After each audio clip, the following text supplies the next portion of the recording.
Siapa kau ni? Ya? Ha?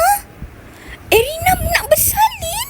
Alamak guys, Erina dah nak bersalin dah. Jom kita pergi hospital. Jom, kita kena pergi jumpa Erina. Alamak. Cepatnya Erina bersalin. Jom. Sekejap, siapa tu? Ada Suma kat sini. Alamak.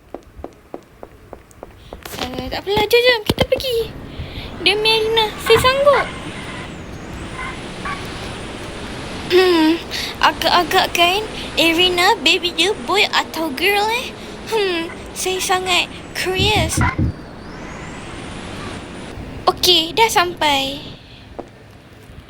Jom. Saya kena pergi hospital tu. Siapa tu? Macam kenal je. Alamak. Tak apa. Erina ku.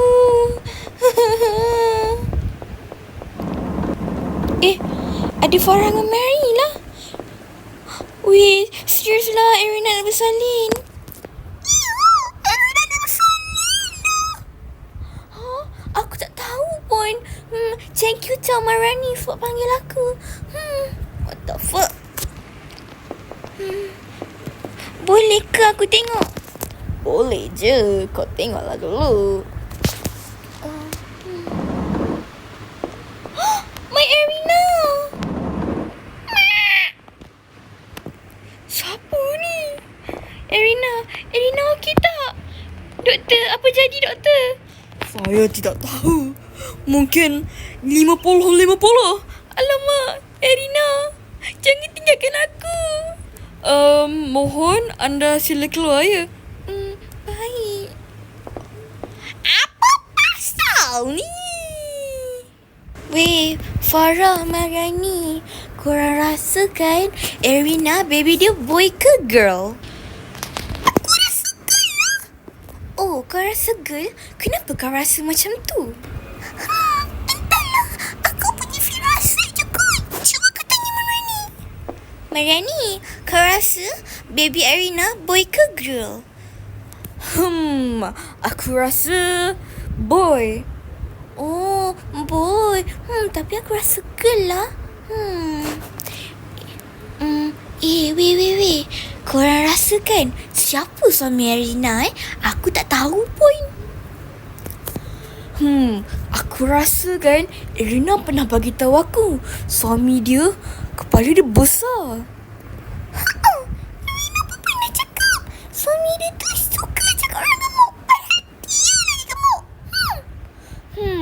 Aku rasa aku kenal siapa. Hehehe.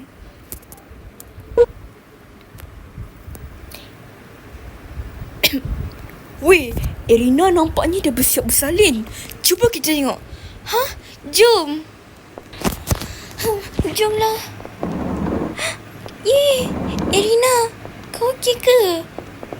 Maaf Puan. Sekarang ni dia tengah koma sebab kepenatan.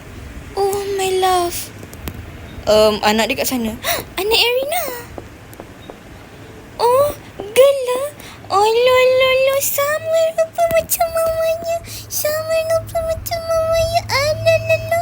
Kena bagi tahu Marani yang Farah ni. Korang, anak Erina, girl.